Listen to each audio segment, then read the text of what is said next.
Hey, everybody. Happy Thursday. I am so excited to be here. It is spring, and I have my war clothes on because we are going to have an interesting topic today.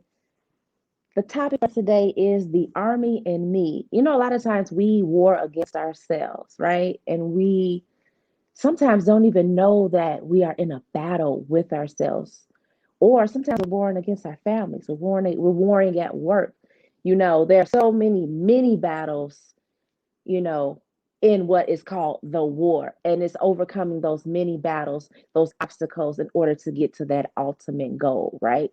So happy Thursday. I am Chantel Branch, your domestic violence specialist, educating individuals on why their decision to remain silent keeps them locked in abuse.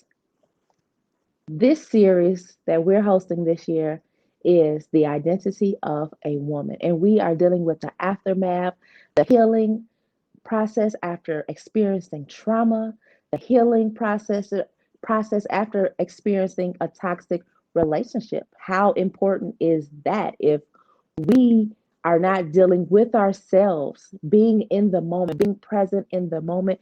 And you guys are going to continue to hear me say that we need to be present in the moment when we are experiencing different things, when we before the battle comes, just being present in a moment when we're with our children, when we're with our families. Hey, if you have time to be alone by yourself, be present in that moment. What could you intentionally be doing to better yourself? Whether it's rest, whether it's staying awake, whether it's writing or reading or biking or walking or jogging or enjoying a television show, whatever it is, working on self, whatever you need to be doing, being present in that moment is so valuable, it's so important. And because this world goes by so fast, because social media has you going from one thing to the next thing within seconds, we have allowed so many things to come into our minds and come into our brains, and it is clouding our vision, clouding our judgment, clouding everything that we have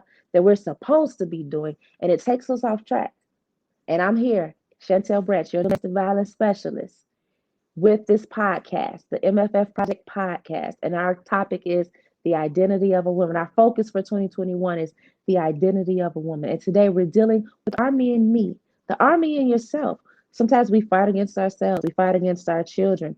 Sometimes our children are fighting against us, and it is a small version of ourselves. And how do we deal with that? How do we get to the root to that? How do we identify the particular issue that's making us feel some insecurities, that's making us feel some feelings of anxiety, that's making us feel off track or off balance or out of focus from what we're supposed to be doing?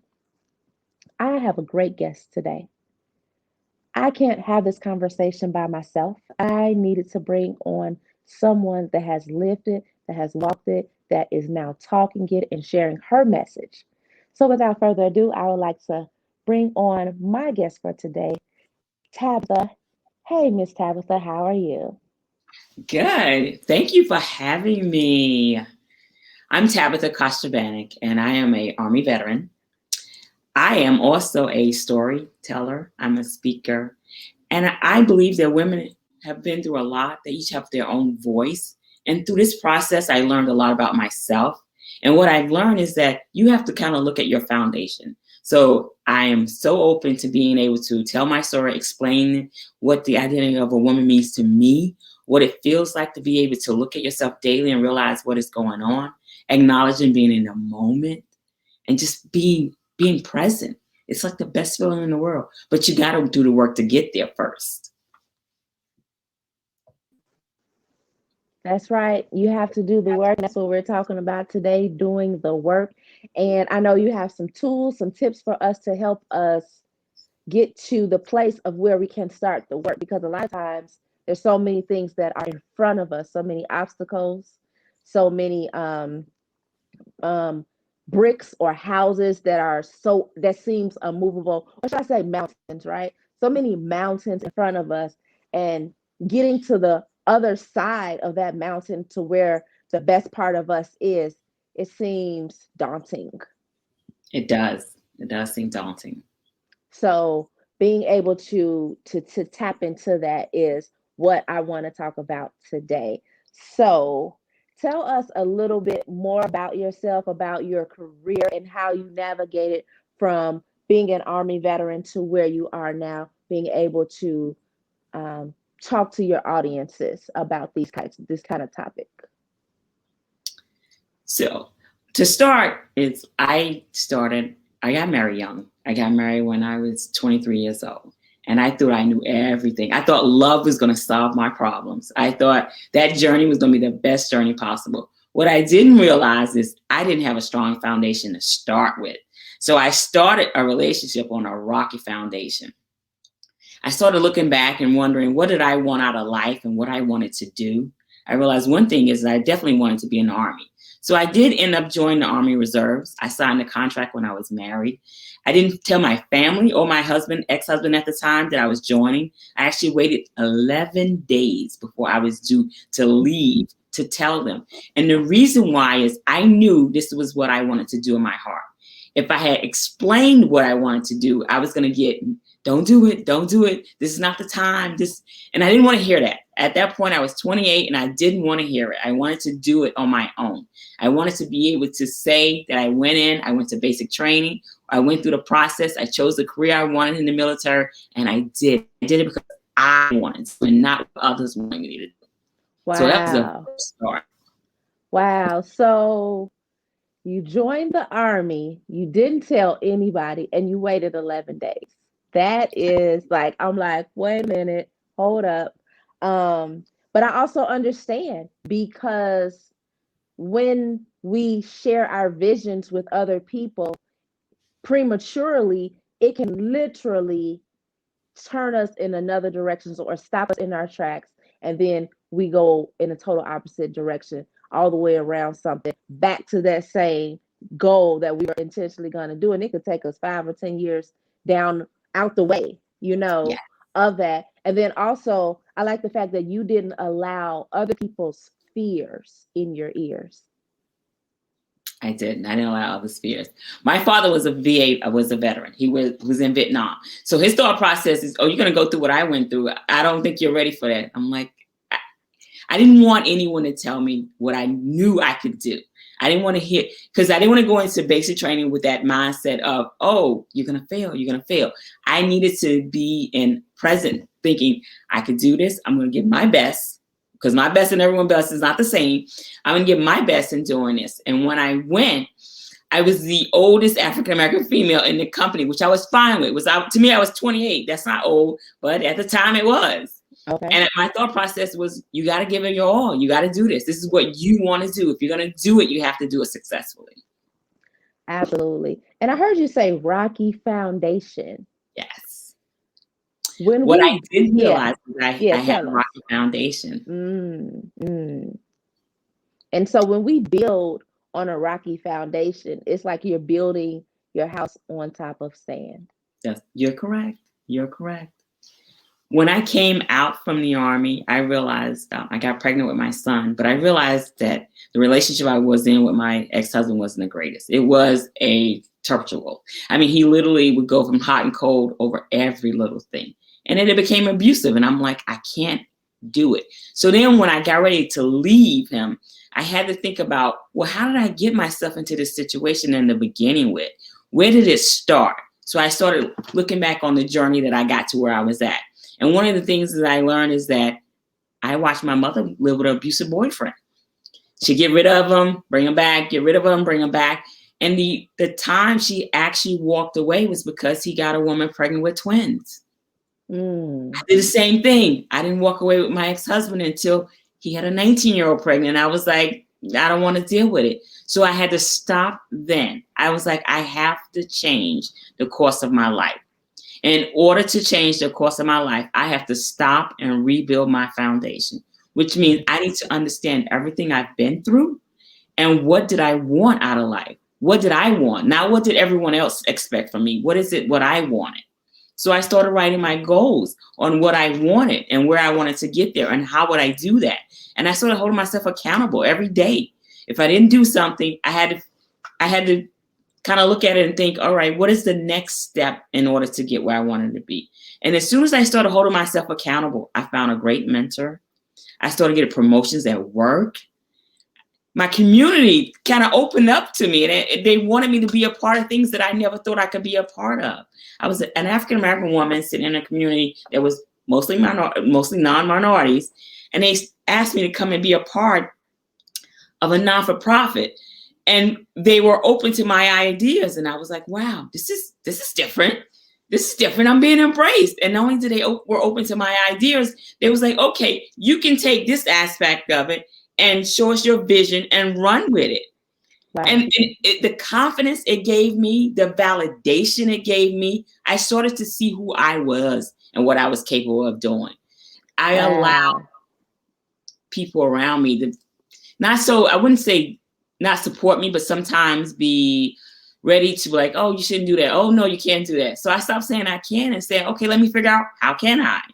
Okay. So I want to go back to before when you said that you watched what your mom did and yes. Then you did the same thing. And so it goes back to,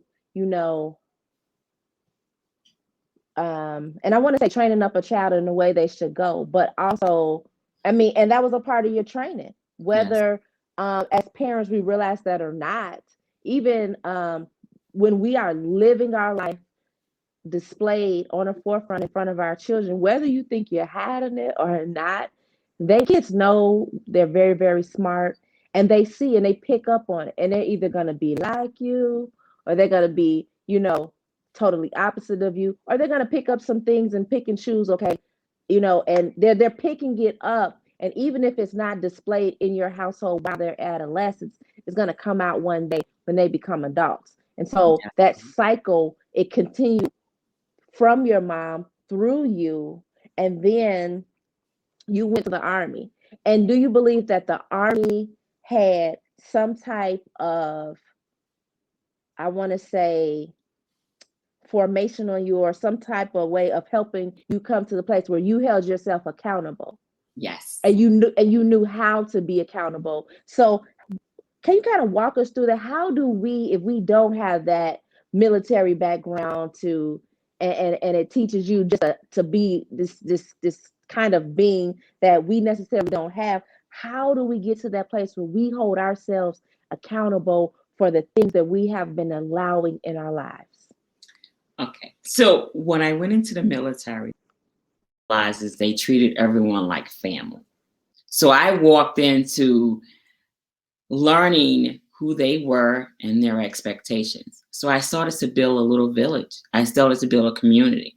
What I did is I took that into my personal life, and I had to start looking at everyone around me. When I say everyone, I had to look at my friends and family. And what I realized is I had to, what I call joy stealers. I had to pick out those who were my joy stealers, those who were not supportive of anything I said and did, and who brought in such an energy that I couldn't handle. It was just almost toxic. And unfortunately, what I had to realize at the time, one of those joy stealers happened to be my mother. She just felt that I should have stayed with my ex-husband. I should have stayed in the marriage. And it was just a constant battle of, no, that's not healthy for me. It's not what I need, not what I want. And then I had to look at, okay, what do I want? And what do I want was I wanted healthy relationships. And that was part of that foundation. A house starts with a foundation, right? So what do you want? I want healthy relationships. So how do I get that? I got to start looking at everything that I'm doing and who am I coming in contact with. So that's my doors and my windows. I got to look at, okay, what do I see in front of me? Who am I interacting with? Is it a great feeling? Or do they leave me feeling like, oh man, I feel like crap after I've had a conversation? Are they draining you?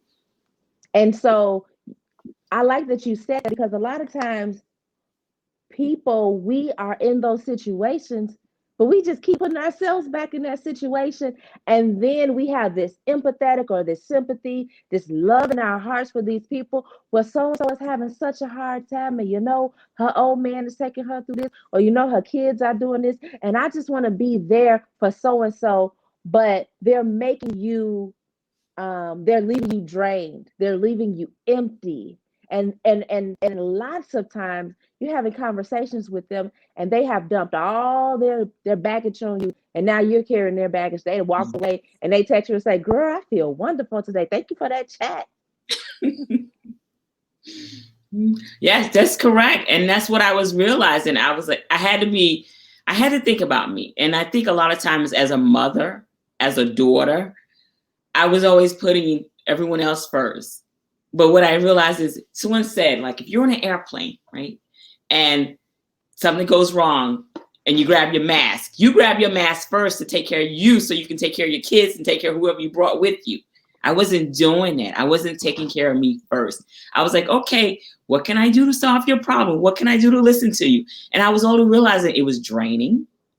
It wasn't helping me. I wasn't moving forward. And I was carrying all that weight with me. And I'm like, wow, this is just too much. I can't live my life like this. And sometimes you have to realize you outgrow people. Like, okay, that was, I say fair weather friends. Like you go through, the summer's beautiful, and the spring, the flowers come up, and then you have those hurricane seasons, and then you have those tornadoes. You got to realize that not everybody is equipped for that. And I didn't want to carry all that on my own. I just couldn't anymore. I needed healthy relationships. I needed a strong foundation, which means that I had to start with me. Wow, that's good. And I think, and I love that we're having this conversation because there's so many of us mothers. Hello, mothers. We pick the snot out of people's nose. We pick the boogers off the nose. We get the snot. We get our earwax. We getting toe jam. We're cooking. We're cleaning. We're running you here, dropping you there. We're working extra hours so that we can provide you with everything that we didn't get as a child. And yet we never put ourselves first. And when we do that, we wake up depleted.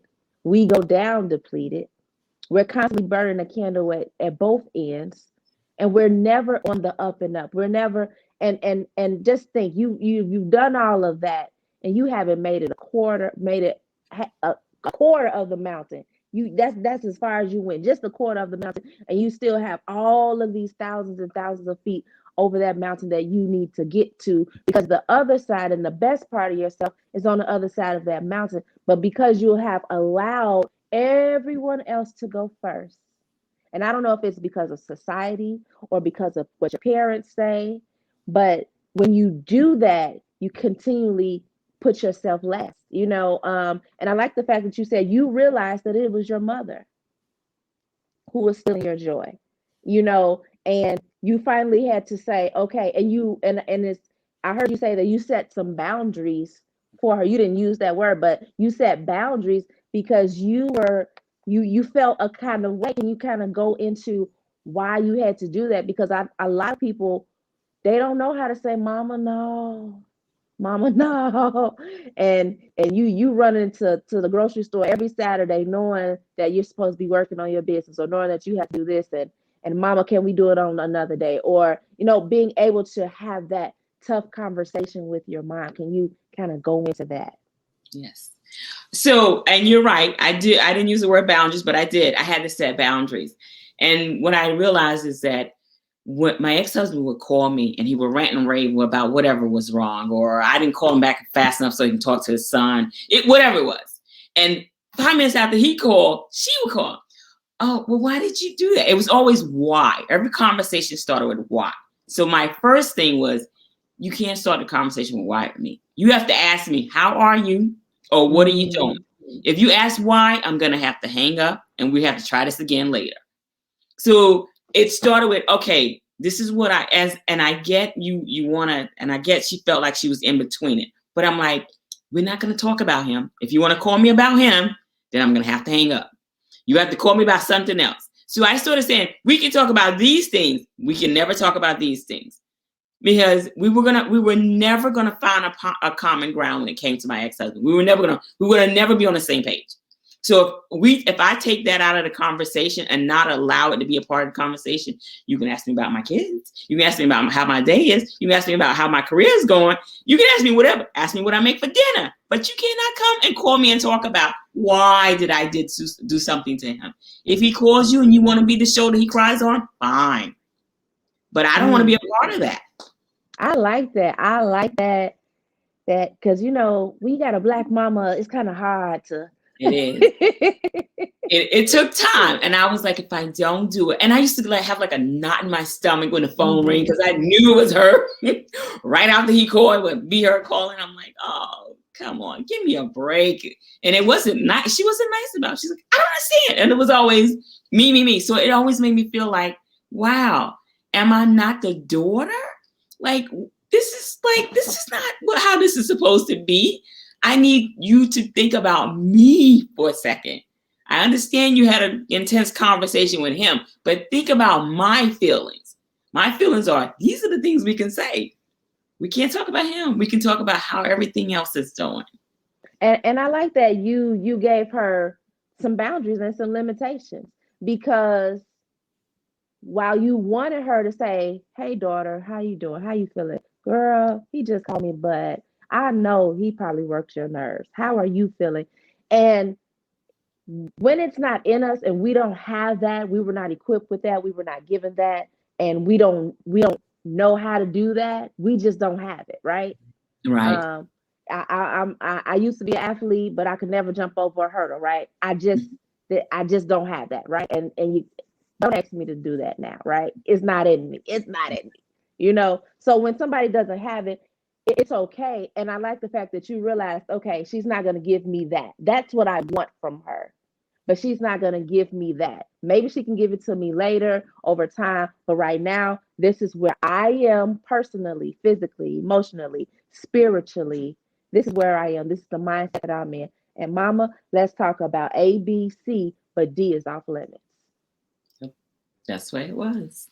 Yeah, that's good. And it That's was the good. healthiest part of it, because to me, I was now understanding the things that were making me unhappy, the things that were holding me back Mm, from moving that, forward. Because then you carry that. You actually carry that in your mind. You know when that phone rings, it's going to be that conversation. Now I know when that phone rings, it's going to be something pleasant. It's not going to be that, oh, I got to listen to this again. It was more of, now I needed more. But I needed to recognize that she was one of my joy stealers. And I think that was the hardest part for me, is yeah, trying to understand, I get where you're coming from, but I had to remind her that was, how you were raised was okay, but how I'm being raised and how I'm raising my children, it's going to change. I'll take things from you that I understand that I can learn and apply to my children, but this is not healthy for me. So if it's not healthy for me, I don't want to be a part of it. And that's how I started to approach it. If it wasn't healthy for me, I didn't want anything to do with it. yeah. And I mean, you were able to set that boundary with mom.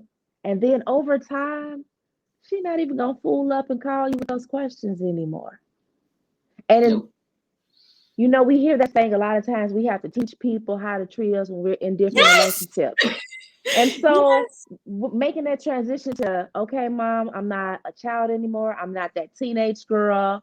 I'm a full grown woman. That's correct. I have my own family, and yes, I'm going to do things differently than what you did it, but I also need you to respect me on the same level, woman to woman. Like that was that Barbara or Shirley, who I forgot which one of them sang that song. They be like, Barbara, it's me, or something like the woman to woman, mom.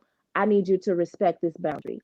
And the reason why I really want to hit on that, because a lot of times, sometimes it can be the parents, it can be the mother, it could be your grandma. Grandma a little bit harder too. Mhm. you know but being able to have those tough conversations and set those boundaries. Why? Because this is for the betterment of my health. And then over time, now when the phone calls, you're not dreading, though your stomach is not in a knot anymore. Why would we, why do we women, that are listening, why do we allow that to happen? We stay in a relationship with someone, whether it's intimate or platonic, for years, and when the phone rings, our stomach is in a knot, and we keep allowing our stomach to be in a knot for 5 and 10 and 15 and 20 and 30 years, when we can begin to teach that person how to treat us, set that boundary.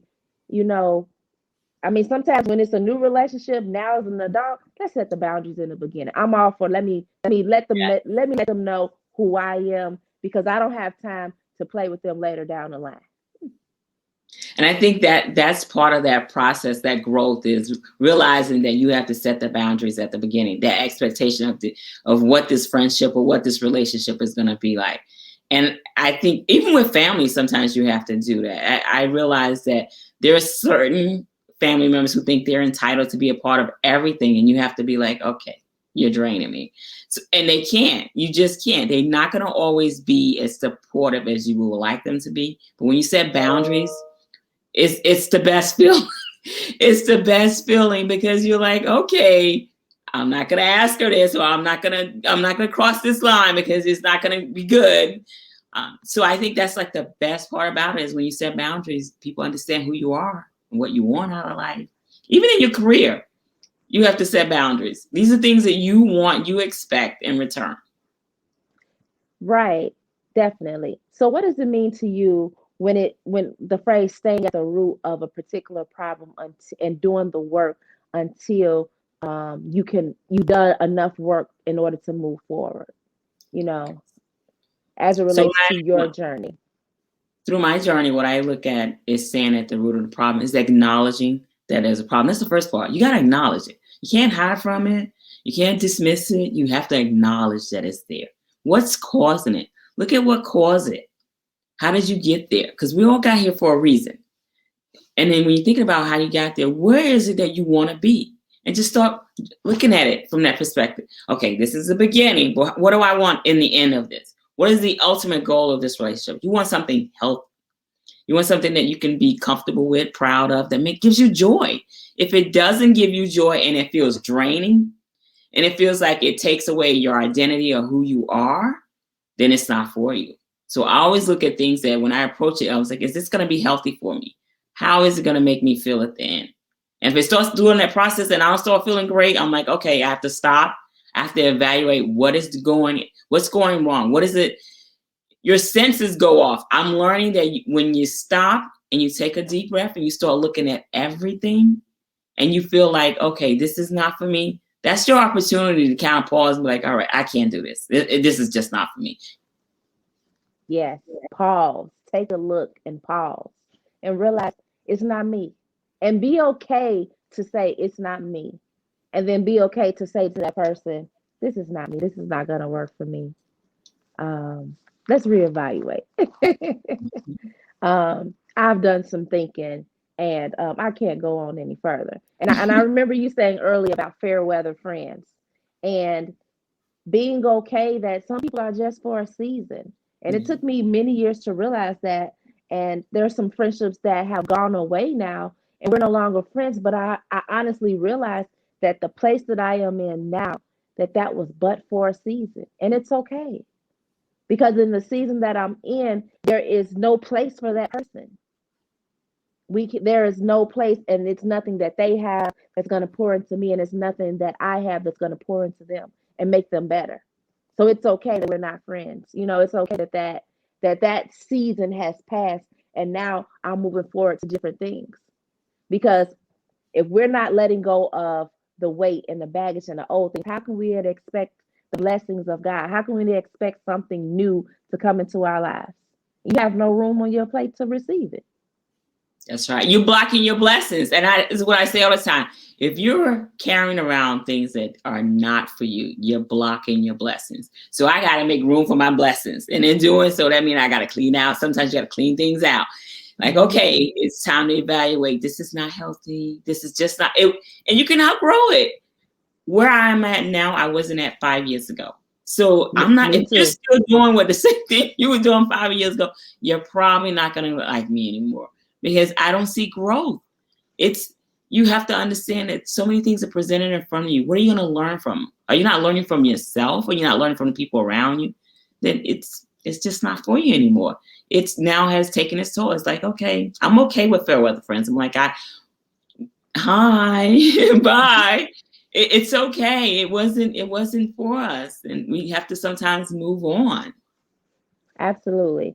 And I want to switch gears a little bit. And I remember you saying in your first relationship with your ex-husband that you experienced abuse. How Yes. did you close the door to that relationship and no longer be bound by the shackles, the chains, the pressures. And then mama at that time, mama was still like, hey, I want you with him. Stay, don't go. How did you navigate that and get to the place where you finally decided, I'm going to close this door for me? When he first became the first encounter of abusiveness, I was shocked. I was like, did this just happen? That didn't just happen. This didn't just happen. And I'm like, oh, you brush it off. Nah, he's just having a bad day. Didn't happen again. I'm like, I can't deal with this. This is not for me.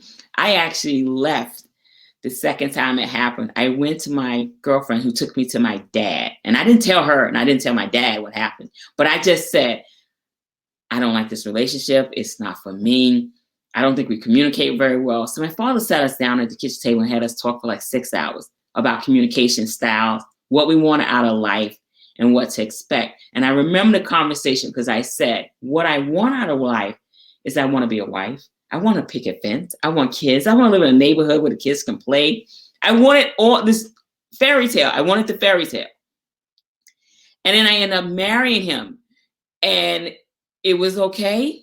But then it just went left so quick. And I realized that I was starting to grow. I was starting to want more. I was expanding my education. I was expanding at work. And he wasn't.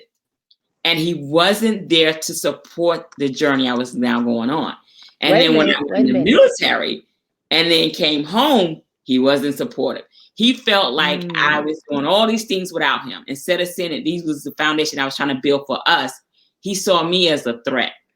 And with that threat came it would set him over the edge. It was his male ego was getting in the way. He didn't see us or me against him. Yes. Yeah. And I wanted to stop you right there. I heard you say support. There are often times that we as women are getting into the relationships because he looks good, because he's educated, or because he has a great paying job. You feel that maybe you like to be codependent, and you feel that you can depend on him, to take care of you. And we get into the relationships and we accept any and everything from this person. We don't teach them how to treat us. And then because we are who we are and we're, this great, awesome being, and we're still walking, maybe we have our business, or maybe we have dreams and visions and goals and aspirations, but this person is not walking with you. They're not your support system. And anytime you're having a business, or you're an entrepreneur, or any dreams of business, anything that you're doing in life, you want to have a support system, and that goes back to that foundation. Part of your foundation is having a support system. That's so correct. And that's what happened there is I remember proposing my first business to him. I was like, this is what I wanted to do. This is how I'm going to do it. And this is how we're going to get there. And I always said we. And he goes, I'm not doing it. And I'm like, I said we. And he wasn't supportive of it. And I was realizing that, okay, I want more than this. I want more than what's in front of me. And I started doing things to build that. And it just made him more and more angry. So I was like, okay, I can't take this anymore. This is not the kind of relationship I want to raise my son in. And I don't want him seeing that this is okay. So I had to choose. I had to walk away. And when I say I walked away, This is a house I found and bought and everything. I walked away with a van full. The only thing was in the van was my clothing and my belongings, my son's crib, and a kitchen. It wasn't a kitchen table, it was a dinette set. And I said, I have to start over, and I don't care. I'm going to start over with the minimum because I need to learn from this lesson. So I left a nice neighborhood, house, everything still in my name, and went to a small apartment so I could learn how to rebuild. And when I say rebuild, because what I realized is during this point when I was trying to make us, he cleaned out my bank account. He maxed out my credit cards. And I had stuff in my name that I didn't know was, but I owned it. I owned it because I allowed him to have access to my money. I allowed him to have access to the credit cards. So I wasn't going to run for that. I had to stop and own everything that I did, which means I had to be responsible. I had to be an adult and be responsible and figure out a plan how to pay it off, get through life, and just start building small pieces at a time. That's good. That's good. That is so good. That's one of the things that when I'm speaking and I'm speaking to women and relationships, it is, and especially in domestic violence relationships, I think a lot of times when you are a victim, you always want to blame the abuser, and it's 100% that other person's fault. But what I want individuals that are free and survived domestic violence relationships is that when we go back and do the work, because part of the healing work is going back. You have to go back, you got to dig up, you got to get to the root of that thing of being in that relationship and navigating the years that you were in that relationship, but owning your part in that relationship. Were you in it just because, again, you were a codependent? Were you in it because this person treated you right Monday through Sunday, but gave you hell on Saturdays? Only on Saturdays after they spent up their whole paycheck, or whatever the case may be. But being accountable. What part did you play in that relationship? Yeah. Well, I allowed it. I Allowing it, pushed yeah. it off. I knew it was happening. And I think people around me started to notice a difference in me. And when they asked, I didn't ask for help. I didn't acknowledge. The first time I left, I didn't even tell my father and my girl. They had no idea why I just walked away. And I didn't say anything. And for years, I allowed him to badmouth me to my mother. And that's why I think my mother just kind of stuck up for him, is because I allowed him to badmouth me to my mother and my friends.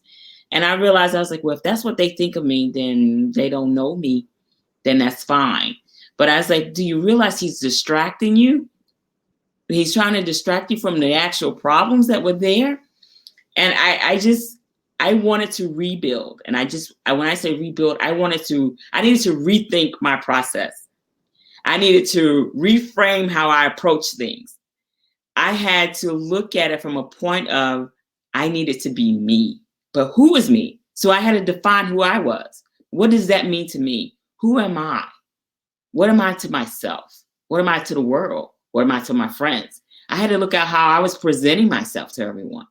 I always said, oh, I'm the strong woman. I'm starting a strong woman. But I was allowing things that weren't making me strong. They were actually making me feel bad about myself and not feel who I really was. Why was I allowing this?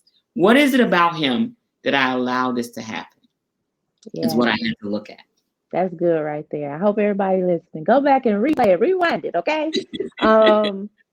That is so important, and it goes right with our topic, the army and me, looking at self.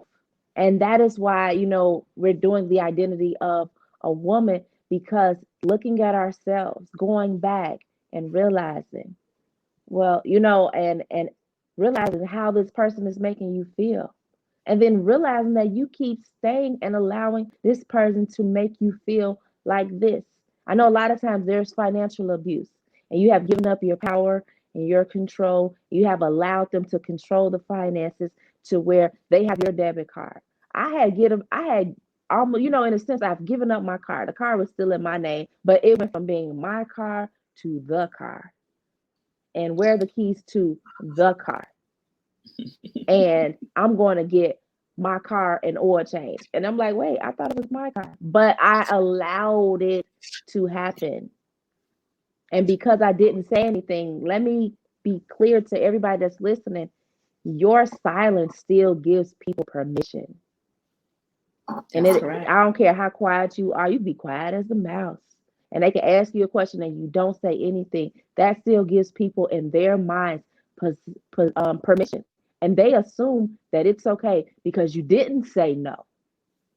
They may not even be looking for a yes, but they're looking to hear if you're going to say no. And because you didn't say no, in their mind, they have permission.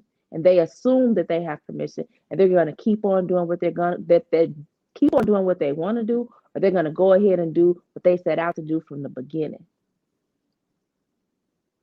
I always said, oh, this would never happen to me. I remember saying Me it over and too. over. Oh, This I would was never that happen girl. to me. But what happened is I didn't realize that I didn't have a strong foundation, that I did have insecurities, and he played on those insecurities. Yeah.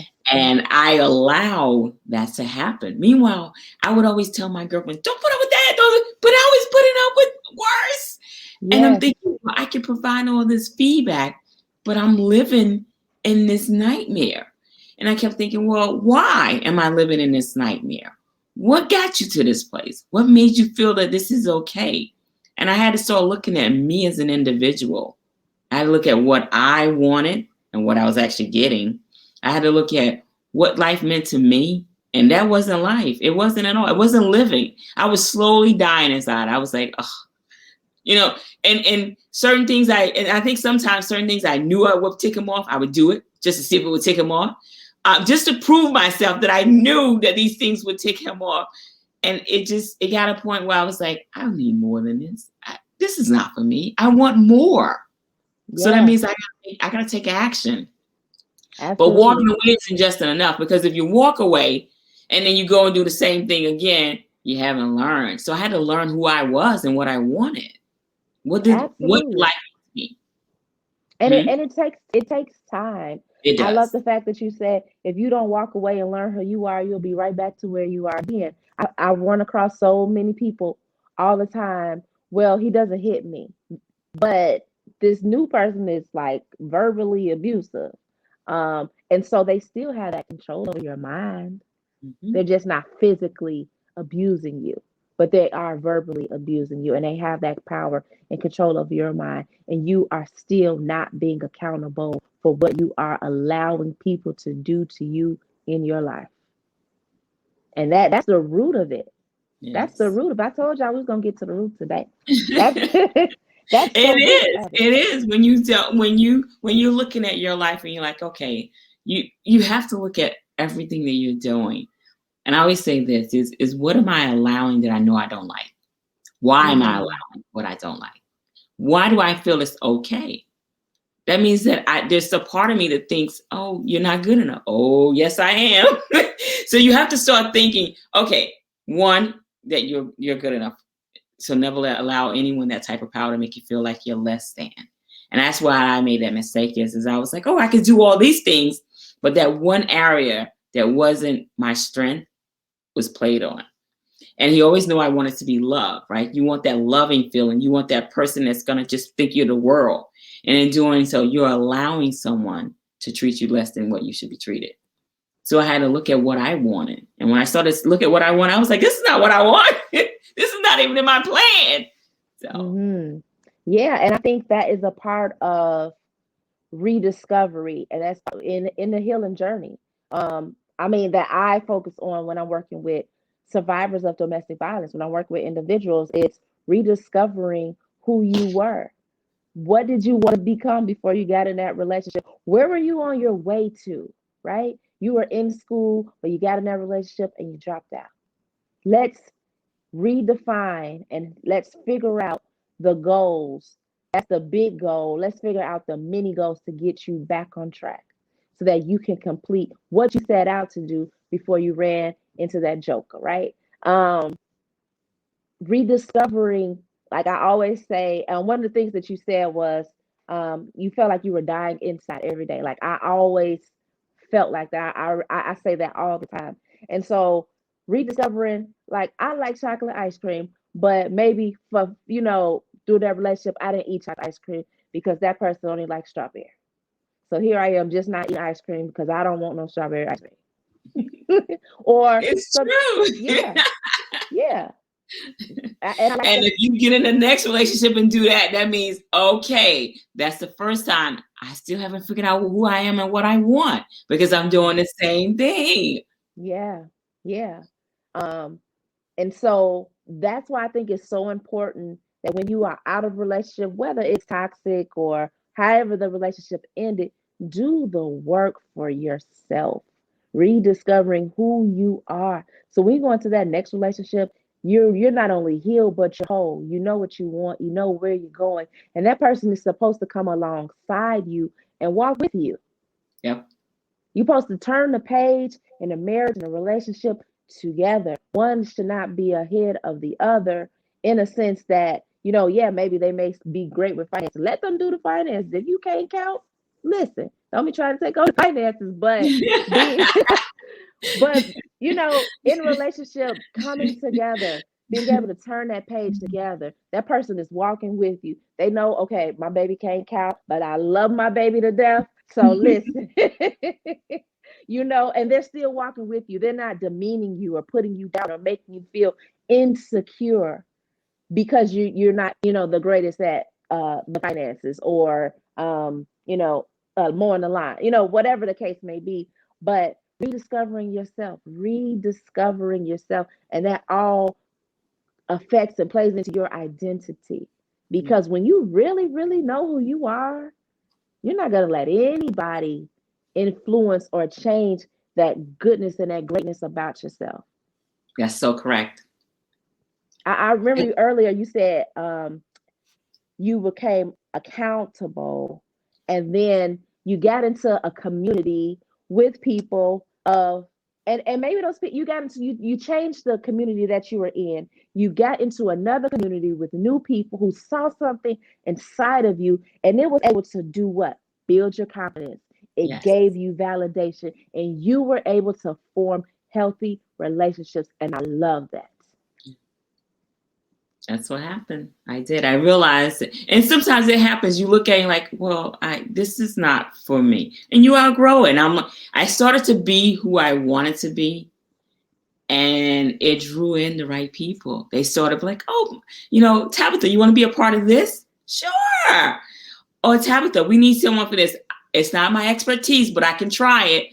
And then it grew into so many different things. I was like, wow, I can do these things. Why did I not know I could do these things before? Absolutely. So I want to switch gears a little bit and go into one of my little favorite segments of the show. It's called Spill Your Guts. Okay. And I'm asking all of our guests, what was your favorite thing to do during the 2020 pandemic? Or what is something new that you learned to do during the 2020 pandemic? Can you hear me? Yes. Okay, you think it. Oh. I'm sorry. So with me, what I started doing is I would say April. We came home from work in February. In April, I was never a great runner, and I was always intimidated by long distance running. So what I did was I joined committed to running. I think it was 680 miles, and you had 4 months to do it. So what I started doing is I started running long distance. And I'm like, oh my God, I could actually do this. So the first day I went out, the first couple of weeks I went out, I was like, oh boy, 2 miles is a long space. And then I'm like, all right, I'm going to add a little bit more. So then I started, posting it and getting encouragement from strangers. So that, let me say, sometimes it's a little ego, but you need that encouragement. And it was like, oh, let me know when you run and we can run together. So we started running, at the same time. And they started asking, oh, you want to do another half a mile? I'm like, sure, I can do that. And I ended up finding out, oh my God, it was like the most refreshing thing. And I have to tell you, on my last half mile, every day, as I would come around the last half a mile, my headphone would tell me, oh, you're now hit 3.5 miles. I literally would cry and say to God, I didn't think I could do this, but I can. And I did it. And I did it by myself initially because it was just something I set out to do. And I'm thinking, wow, this moment I get to spend with you and I get to tell you how far you brought me, because I didn't see this coming at all. I didn't see me running 4 miles a day, 5-6 times a week. I didn't see me coming out in the rain because I'm like, oh, don't want to mess up the weave, And I remember thinking it felt so empowering because I did it. And when I started to struggle, strangers were like, cheer me on. And I'm thinking, wow, this is the best feeling in the world. The best feeling when you step way out of your comfort zone and do something that you like or you didn't know you like that you actually can do. I was like, I did it. I used to see the people running and like, and still I wasn't skinny like they were. And they be running and I'm huffing and puffing, but I'm like, I'm going. I'm doing it. But I'm yeah, getting look, to the house. that is awesome. Wonderful, wonderful. Well, you look great. I'm glad you got to experience something new. And that's amazing. That is amazing. I'll tell you a quick story. So in that process last year, as the winter started to come up, I started hiking. So I went with my first hike with one of my girlfriends, and it was an easy hike. The second hike, I went with my husband. So we're hiking, and he loved hiking. He would do it before me, and I was like, So I went, and we did this moderate trail. So when we're hiking, we got to the top of the mountain, and I looked back, and I could see my steps because of the snow. I could Oh, see my wow. steps. I'm like, oh my God, look what God had brought you through. Yeah. So we started hiking every Sunday, and some days he walks side by side with me. If he think the trail is like sometimes there are little animals on the trail, he'll lead and say, I want to make sure the trail is safe. So he'll lead the trail, and then sometimes he'll let me lead the trail. And I'm like, this is what it's supposed to be like. I'm supposed to have someone walking beside me. And if on times in need, he leads me. And sometimes when I need to lead, I lead. I'm like, oh my That's God, God, I beautiful. get it. I That get is beautiful. That is relationship. That is relationship. Come on. That is beautiful. Beautiful. Beautiful. it. I'm like, Beautiful. I get it. I understand it now. Yes, yes. And that is what relationship is about. It's a back and forth in a good and a positive way. And girl, I know if you walked up a mountain in the snow, when I got to the top, I would have cried. Like, thank you, Jesus. um, yeah. The snow at the top of my yeah, I know I would have cried. Now, Lord, can you give me a slide so I can go back down? But I am so grateful that you came onto the show, that you were able to just share your positivity, your insight, your story with us. Tell us how we can find you and connect with you and just some of the things that you have going on for 2021. Yes. So you can find me on Instagram. It's innermoststyle.shop. I'm on Twitter at Tab Renee, Renee. I'm on Facebook as well at innermoststyle.shop. I am on Clubhouse at Tab Renee. So this year, I'm actually working to work with a group of women who's been through what I've been through, but been through divorce. And I want to help them find their joy, find their uniqueness, and just kind of help them realize that there's more to life. When you get on this other side, it's the happiness that's there. You get your identity back. You learn who you are and what you want to be. So stop by and say hi. Awesome, awesome, awesome, awesome, awesome. Well, I am so glad that you came on our show. Thank you so much, and I hope to have you again sometime in the future. So you guys check her out at Innermost Style .shop. and .shop, .shop, and then that's your Innermost Style on Instagram as well, right? Yes. All right, all right. Well, thank you so much, and I will see you again. Oh, thank you. Take care. Loved it. Awesome, awesome. So, guys, that is our show for today. It was good. I told you I had some good stuff for you guys. It was good. I loved her testimony. I love what she shared about us.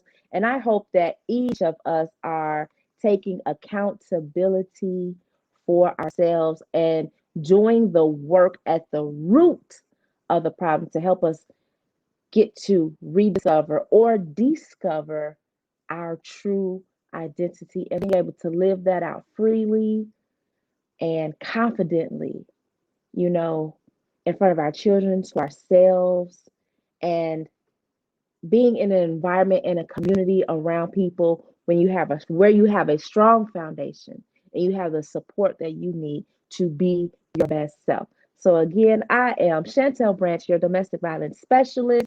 Thank you for coming and joining us this Thursday. And I will see you again next Thursday at 7 p.m. Central, 8 p.m. Eastern at My Fearless Future. That's at MFF Project on Facebook. You can find us on YouTube. You can also find us on Anchor and Apple Podcasts, Spotify, Google Podcasts, where we are out here. We are doing some great and wonderful things. So don't forget to head on over to www.mffproject.com and purchase your copy of Decisions the Book, as well as your ebook, Chained by Boundaries. They are both domestic violence novels or domestic violence books, and it'll give you great information and some insight on domestic violence. So if you are wanting to learn more, head on over to our website, grab copies of those books, and I'll see you guys again next week.